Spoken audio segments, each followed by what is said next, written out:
What's up, YouTube? If you're watching this, obviously you're interested or considering the new Yokohama Geolandar ATXD G017. I don't like it when people talk too much in their intro for their videos, so let's just get straight to it. So this is my set. I have them in a 35 1250 20 load range E, which is the largest size they offer currently. And I am running them on my 2002 Duramax. The truck weighs about 7,400 pounds, just for reference.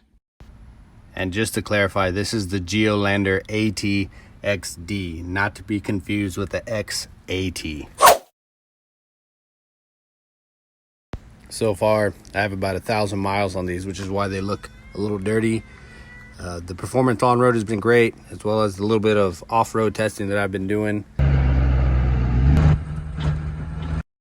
The on-road performance was very surprising because these shoulder lugs are pretty aggressive. There's significant space between them. However, the center lugs are a little less aggressive and they're a little closer together, which drastically reduces the road noise, especially coming from these Toyo MTs. Toyo makes a great tire. I'm a big fan. However, these are about 6 years old, have about 40-something thousand on them. There's a little tread left, but they're just getting loud and the rubber is getting old, and you could hear them in the cab pretty loud.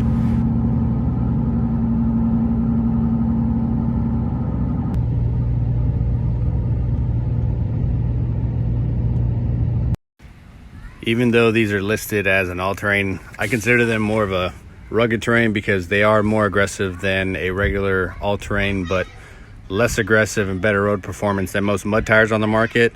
They do have this raised tread along the sidewall. They are 3-peak snowflake rated.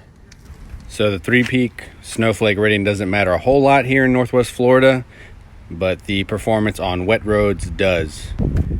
After leaving Discount Tire, which is where I ordered these from, we did run into some rain, just enough to get the roads wet, and the tires performed very well, I thought. They do have a significant amount of siping, which is great for a little extra traction in rainy and snowy conditions. Granted, I don't drive this truck like it's a race car all the time, but they perform very well overall, I thought. So going back to the snow and icy conditions, they do have holes installed in the shoulder lugs from the factory for studs, which are great for icy conditions, which I thought was a cool feature of the tire. So just to touch on road noise for a second, because I know that's a big factor for a lot of people when they're deciding what tire to go with. I'm going from these aggressive, worn out mud terrains to a slightly less aggressive all-terrain, like a rugged terrain. So the difference in road noise was night and day. It was a drastic reduction going from these worn out mud tires to these rugged all-terrains. And with that, this truck isn't exactly quiet. You know, it's a 20-year-old turbo diesel motor, 4-inch exhaust. It's not very aerodynamic, so naturally there's a lot of wind and road noise.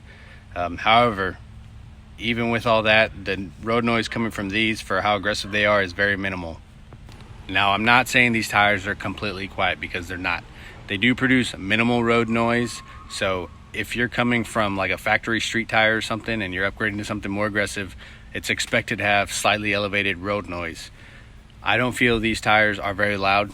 That's my opinion, especially compared to a lot of the mud tires on the market that produce a lot of road noise. I feel like these are very comfortable. They're quiet enough to where it doesn't bother me going down the highway. Even if I was in a slightly less loud truck, I think I'd still be happy with these.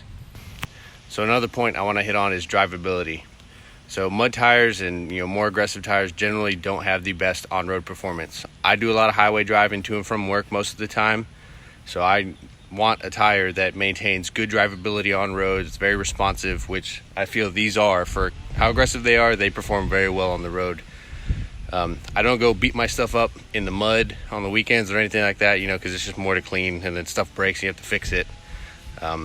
But here in Florida, there are a lot of back roads, sandy swamp roads, and there's a lot of construction going on in my area. So I want a tire that maintains good performance on road for most of my daily routine, while also being rugged enough to handle any off-road conditions that I might find myself having to go through. So possibly the biggest deciding factor for a lot of people is price point.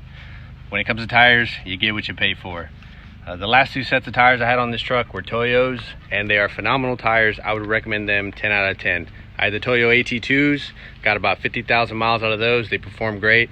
The Toyo MTs perform great, especially with as much highway driving as I do. I would highly recommend them. However, they are one of the more expensive tires on the market, and a lot of people struggle with that affordability factor.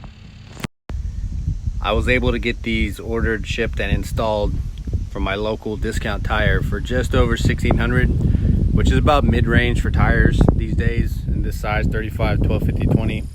A little more expensive than some of the cheap tires on the market, but not quite as expensive as some of the higher end. So I feel it's a pretty fair deal. And granted, it's August 2023 right now.